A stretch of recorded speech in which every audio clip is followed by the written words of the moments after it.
Perkenalkan, nama saya Maftuhul Amin dari Desa Tanjung Medan, Kecamatan Tambuse Utara, Kabupaten Rokan Hulu.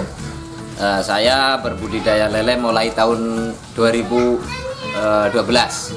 Lalu setelah itu kami cari pakan alternatif di alam. Mulai tahun 2014 cari pakan alternatif yang namanya maggot inilah. Kalau dulu mengatakan ulat solid, Pak. Ya, ulat solid.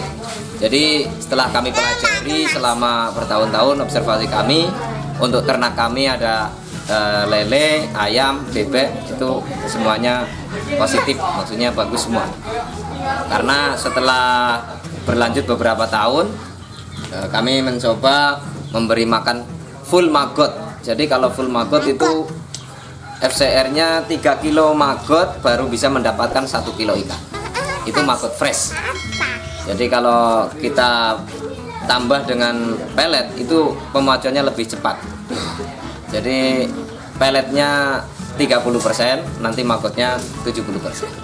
Jadi awal-awalnya saya itu budidaya lele tapi selalu tekor, Pak ya. Awalnya memakai pelet itu, lalu kita cari alternatif. Pertama pakai keong emas, itu susah juga. Terus cari ulat ini di ladang-ladang itu di perkebunan kelapa sawit yang tumbuh dari limbah sawit, itu solid namanya.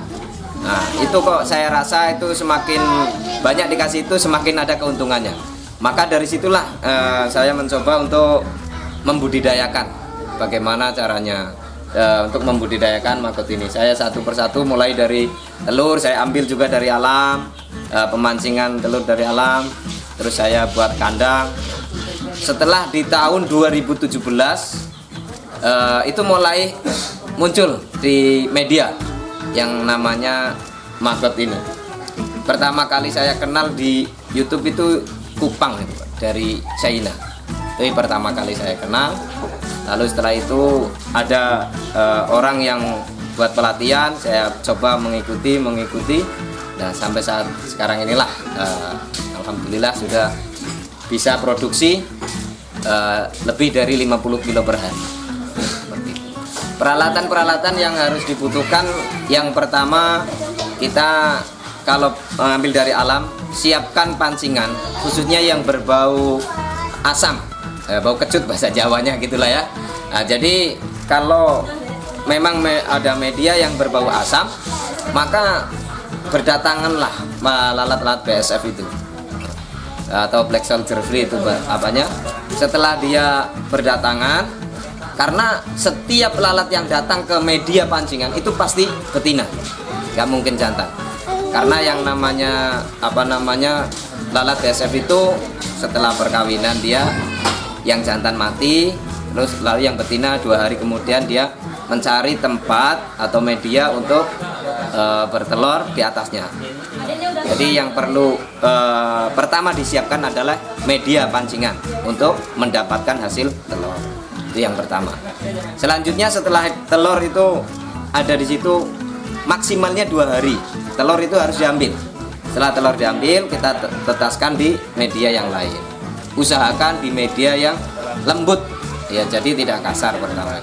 Seperti ampas tahu misalkan, atau dedak yang halus yang sudah difermentasi, jadi tidak basah dan tidak kering, jadi keadaannya lembab.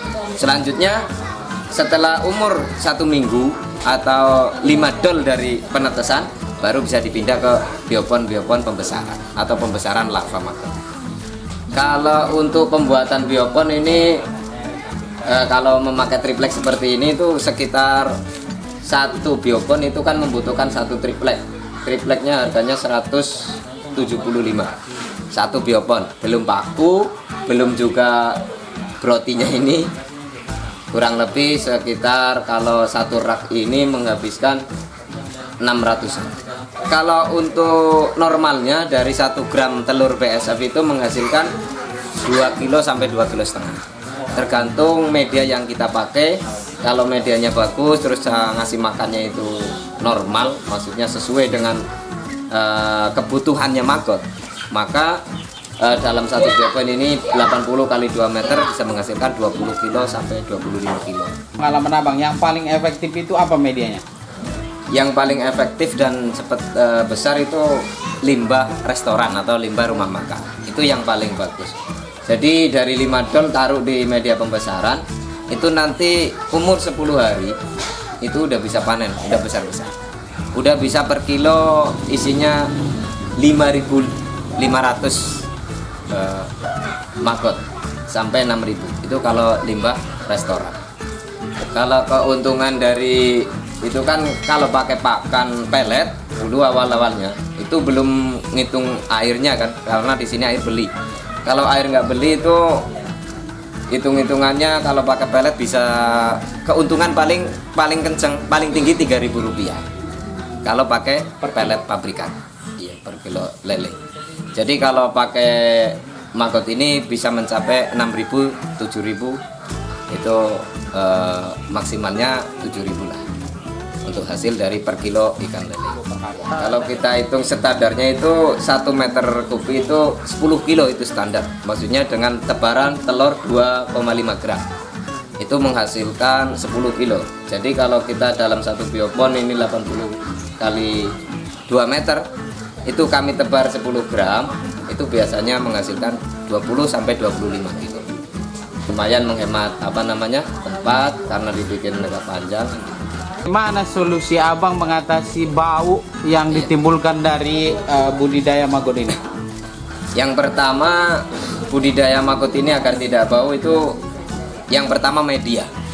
Posisi media itu kalau medianya itu lembab, tidak basah ya, itu enggak mungkin bau. Yang pertama, seandainya lembab kok masih bau ya, itu biasanya kami mengatasinya memakai probiotik yang saya buat sendiri atau dengan nitrobakter yang saya buat sendiri. Jadi yang kalau mempercepat menghilangkan bau itu nitrobakternya. Nitrobakter dalam waktu 2-3 menit baunya udah hilang. Tapi kalau kondisi panas itu yang kami pakai probiotik, karena probiotik di posisi panas itu tetap hidup. Kalau nitrobakter posisi panas mati dia, bakterinya seperti itu. Sejauh ini tidak adakah tetangga yang komplain?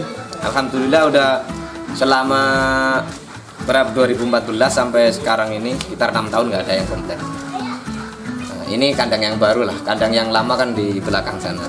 Apa masalah Ya. yang biasa abang hadapi di maggot ini? Masalah yang pertama itu ya posisi untuk menghasilkan maggot itu limbahnya itu tadi. Masalahnya di tempat kami itu banyak sekali orang yang mencari limbah organik. Jadi itulah kos yang terbesar. Masalah yang kami alami di sini tuh dalam pencarian limbah organik yang paling susah. Seandainya kita pengen hasil 100 kilo per hari, itu kan berarti kita membutuhkan 700 kilo limbah organik per harinya. Kawan-kawan semua pencinta ternak baik itu unggas ataupun dalam perikanan, untuk menekan biaya pakan khususnya, marilah kita sama-sama berbudidaya maggot, karena maggot ini sebagai pakan alternatif yang paling baik, yang paling bagus menurut saya, karena kandungan proteinnya itu tinggi. Tapi ingat Pak, kawan-kawan semua, kalau lele misalkan cuma dikasih maggot saja itu kurang tepat, karena kebutuhan kebutuhan lele itu tidak hanya sekedar protein, tapi juga karbohidratnya perlu. Lele itu karbohidratnya kebutuhannya 10-30%. Nah, sedangkan maggot ini karbohidratnya itu 0, sekian persen. Jadi masih membutuhkan yang namanya karbohidrat. Kalau cuma dikasih maggot ini saja, itu pertumbuhannya kurang. Hanya memanjang dia ikan lelenya, tapi gemuknya kurang.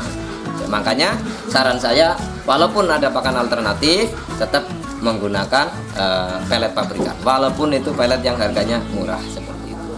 Kan karena target saya itu kepenginnya itu 100 kilo per hari. Yang pertama otomatis wadah ataupun tempatnya ini masih kurang banyak. Ini kisaran baru sekitar 45 biopon dengan yang ada itu 24 biopon.